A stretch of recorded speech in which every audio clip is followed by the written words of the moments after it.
Good weekend to you, my Walking with Jesus friends. As you and I look at the world around us this last weekend of 2025, no matter where we live in our big world, I'm sure Christmas already seems distant in the past, and preparations are well underway for turning the page to a new year in our cities, right? How significant will this beginning of a new year be for you and the people of your city this year?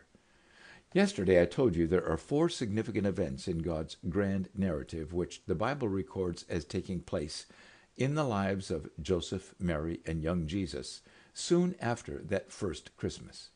Yesterday, we looked at the first of these events, their encounter with Simeon, the man of God in the temple, on the occasion of Jesus' consecration to God 40 days after his birth. We also looked yesterday at the visit of the Magi, who had traveled from a far distant land, searching for the newborn King of the Jews. We saw that those Magi were warned in a dream to return home by a different route, so they would not enter Jerusalem or have any further contact with wicked King Herod. Their obedience to those instructions from God likely saved their lives, because when Herod realized they had left without returning to give him a report, as he had requested, his temper flared, and he made a bloody plan for killing all little boys in Bethlehem under age 2, according to Matthew chapter 2, verse 16.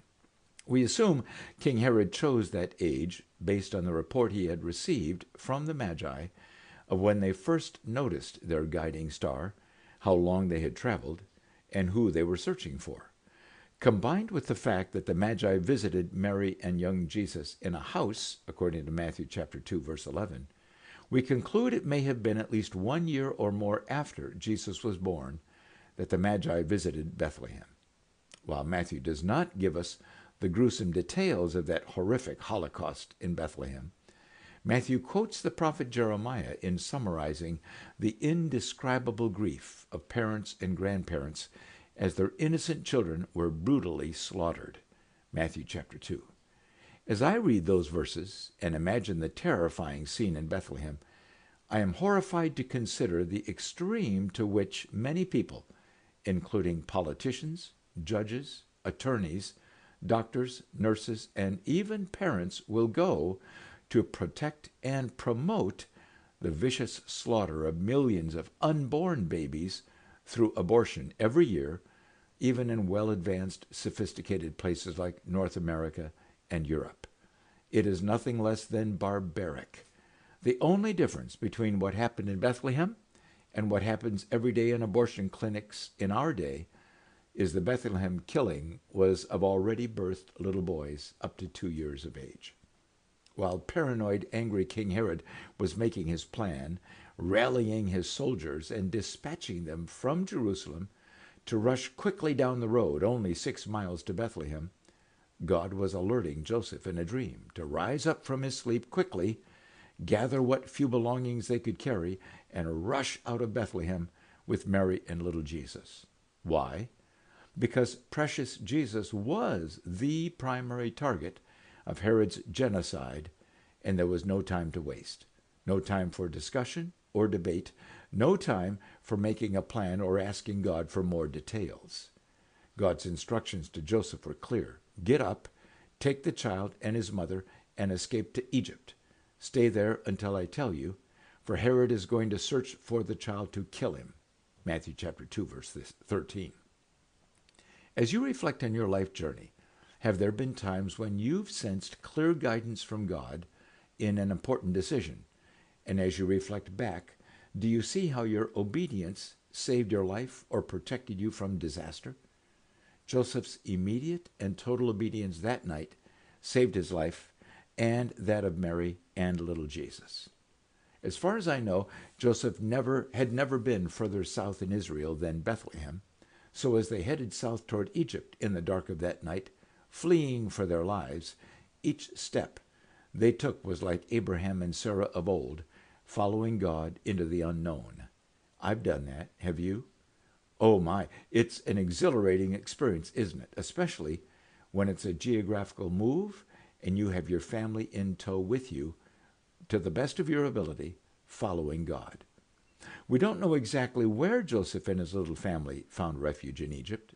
but it's safe for us to assume they felt in every way like foreigners, strangers in a foreign land. They had only the clothes on their backs and what little they could carry. I presume that included the gifts the Magi had brought them. Those gifts would have been even more valuable in Egypt than in Israel because of the culture and economy of Egypt, especially in the wealthier segments of Egyptian society, which had various uses for myrrh, frankincense, and especially gold. While Matthew doesn't tell us, I assume Joseph slowly sold off very small amounts of those precious gifts to feed his family, find housing, and perhaps start a little carpentry business to provide for his family in Egypt. Joseph had no idea how long they'd be refugees in Egypt, and he was not about to seek public aid from Mary and Jesus, when God had provided for Magi, who may have traveled hundreds of miles to bring God's provision for Joseph's family. Do you see once again the very practical lesson of depending upon God's sovereignty for guiding, protecting, and providing for his people who will follow and obey him? After perhaps 2 years in Egypt, an angel again appeared to Joseph with the news Herod was dead, and it was time to return his family to live in Israel.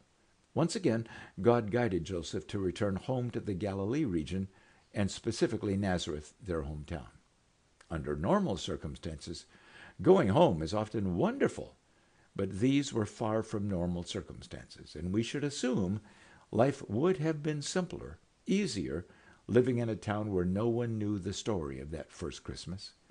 Luke chapter 2, verse 40 makes this statement, "And the child grew and became strong. He was filled with wisdom, and the grace of God was on him." And that brings us to the fourth and final significant event in the life of Joseph, Mary, and Jesus after that first Christmas and before Jesus began his adult ministry.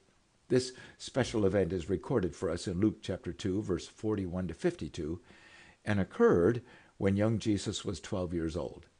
Joseph led his family to Jerusalem for Passover, and Jesus was that year of the age when he might actually have experienced what Jewish families today call a bar mitzvah, and where better than at the temple in Jerusalem. While we have no record of that event, Luke describes the dramatic scene when young Jesus was in the temple courts discussing the Torah and religious laws with the Jewish scholars and teachers. Joseph and Mary had already left Jerusalem, heading home to Nazareth, presuming young Jesus was in the caravan somewhere. Finding Jesus absent, Joseph and Mary returned to Jerusalem looking for Jesus, and finally found him in the temple courts, fully engaged in discussion with religious scholars. When they asked Jesus why he had stayed behind as the family headed home, his words are powerful, and they form a bridge from his childhood to his adult life and ministry. Luke 2, verse 49 says, "Why were you searching for me? Didn't you know I had to be in my Father's house?" For the first time, teenage Jesus declared Almighty God to be his Father, a statement Jesus would repeat many, many times in his adult years, John chapter 10 and John chapter 16. While Jesus returned to Nazareth with Joseph and Mary that day, we are safe to assume life was never the same in that house or in their relationship, for Jesus had declared himself to be the Son of God. As we prepare for transitioning to a new year next week, how will you spend this last weekend, and especially this final Sunday of 2025? How much thanks and praise are you prepared to offer Jesus for his work in your life journey this year? And how ready are you for what Jesus has planned for you in 2026? More reflection notes are at the Grand Narrative link below, and a wonderful worship song link at the bottom of this page. And I'll be here on Monday, ready to start a new journey with you. And God bless you this weekend.